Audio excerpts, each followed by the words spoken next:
भारत पाकिस्तान का मैच मतलब इस सिर्फ एक क्रिकेट मैच तो होता नहीं है ना। एशिया कप में जब ये दोनों टीमें भिड़ती हैं तो समझिए कि मैदान पर एक पूरी कहानी लिखी जाती है, टकराव की, वापसी की और जज्बातों की। तो चलिए आज इसी हाई स्टेक मुकाबले की एक एक परत को खोलकर देखते हैं। तो आज हम क्या क्या देखने वाले हैं।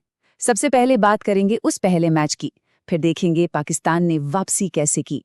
इसके बाद सुनेंगे कप्तान का क्या कहना है, और फिर जाहिर है रीमैच पर आएंगे। और आखिर में वो कौन से फैक्टर्स हैं जो इस बड़े मैच का नतीजा तय कर सकते हैं, उस पर भी नजर डालेंगे। तो कहानी शुरू होती है पहले मैच से। मैदान पर तो सब कुछ साफ था, जीत किसकी हुई ये सबको पता था। लेकिन असली ड्रामा तो मैदान के बाहर शुरू हुआ और उसने सबको हैरान कर दिया। एक तरफ तो भारत ने 7 विकेट से बड़ी आसानी से मैच जीत लिया, मतलब एक तरफा जीत थी।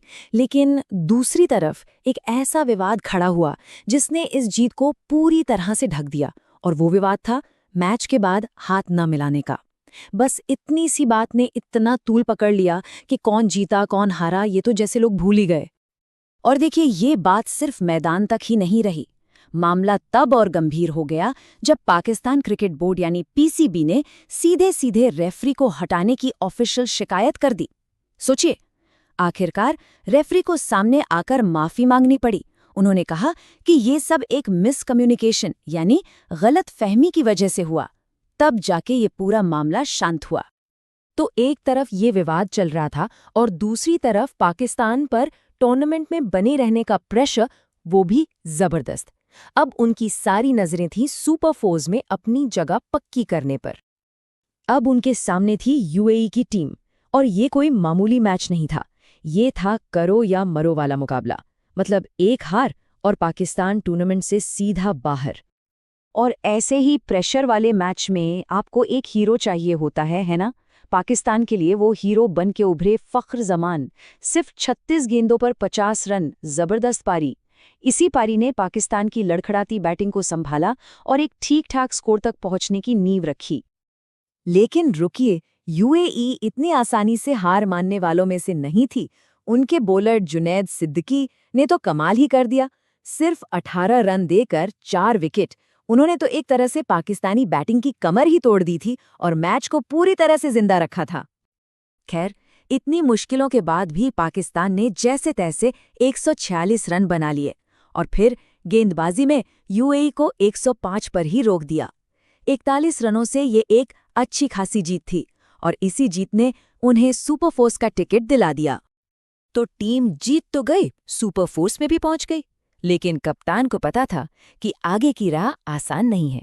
उनकी नजरें टीम की एक बड़ी कमजोरी पर थीं, जिसे उन्होंने साफ साफ पकड़ लिया था। पाकिस्तान के कप्तान सलमान अली आगा ने बिना लाग लपेट के कहा, टीम रीमैच के लिए तो बिल्कुल तैयार है, लेकिन हमारा मिडिल ऑर्डर वो अभी भी एक बड़ी चिंता है। हमें बीच के ओवरों में लगातार रन बनाने होंगे। मतलब साफ है, कप्तान जानते हैं कि असली प्रॉब्लम कहाँ है।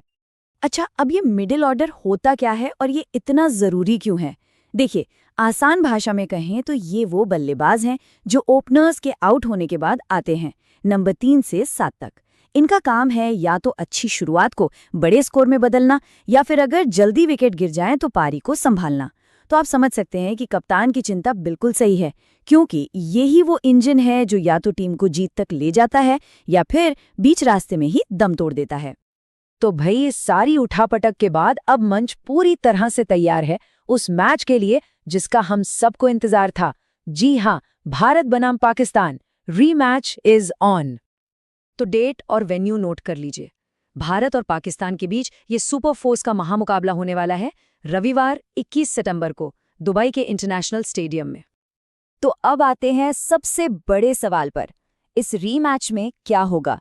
कौन जीतेगा, कौन हारेगा और कौन सी वो चीजें हैं जो इस मैच का नतीजा तय करेंगी?